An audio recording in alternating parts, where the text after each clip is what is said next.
Une nouvelle leçon d'écrire et la leçon rédiger une charte des règles de vie à l'école.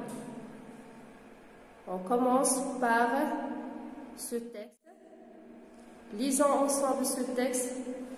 La Convention internationale des droits de l'enfant.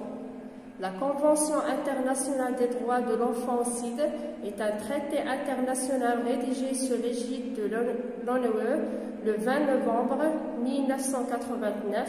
Cette convention concerne tous les enfants du monde jusqu'à leurs 18 ans sans aucune discrimination. Elle expose les droits des enfants. Les droits civils garantissent le droit à la vie, le droit d'avoir un nom et une nationalité. Les droits économiques garantissent le droit à un niveau de vie suffisant, le droit à la protection contre l'exploitation au travail, le travail forcé.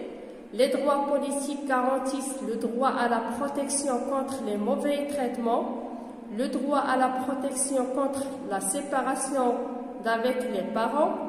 Les droits sociaux garantissent le droit d'être nourri et soigné par les médecins, le droit à la protection en cas de guerre. Les droits culturels garantissent le droit d'être éduqué, le droit au loisir. Pour mieux comprendre ce texte, je vais vous poser quelques questions de compréhension. Alors tout d'abord, quel est le type de ce texte? Alors ce texte, comme vous voyez, nous donne des informations sur les droits de l'enfant. Alors on dit que c'est un texte informatif. D'où ce texte est-il extrait?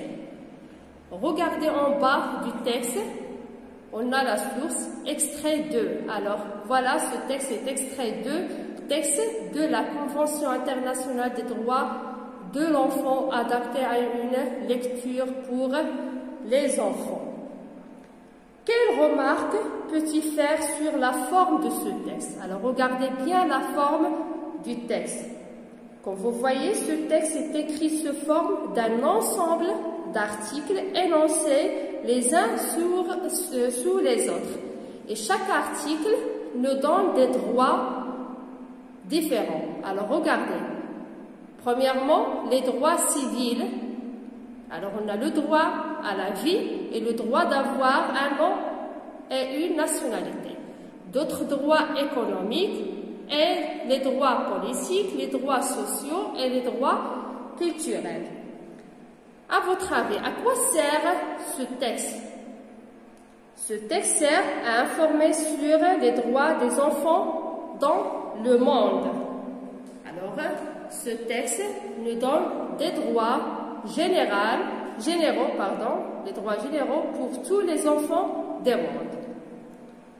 Connais-tu des textes construits de la même manière? Comme vous rappelez, comme ces droits, on a déjà vu dans le règlement de l'école ou de la classe, vous rappelez qu'elle est construite de la même manière. En conclure, une charte des règles de vie à l'école est un document composé de plusieurs articles. Chaque article correspond à une règle. Les règles sont énumérées d'une après l'autre. Chaque règle correspond à un droit ou à un devoir. Pour dire un droit, on utilise généralement « j'ai le droit de » ou « on a le droit de ». Et pour dire un devoir, on utilise généralement « j'ai le devoir de » ou « on a le devoir de » ou bien « on doit » ou « nous devons ».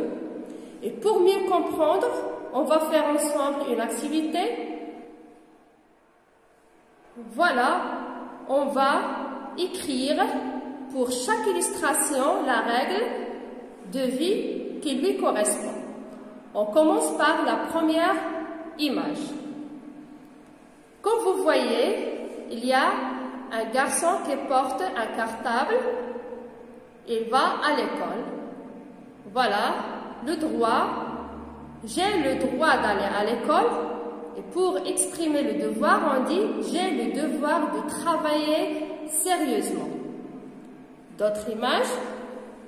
Alors vous voyez des enfants en classe, deux qui sont en train de discuter.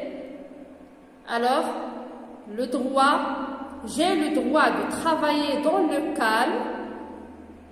Pour le devoir, on dit j'ai le devoir de ne pas bavarder en classe avec mes camarades.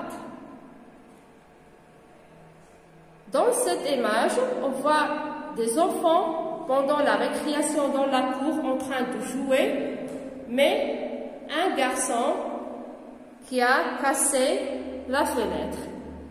Alors, pour exprimer le droit et le devoir de cette image, on dit j'ai le droit de jouer pendant la récréation, mais j'ai le devoir de jouer calmement.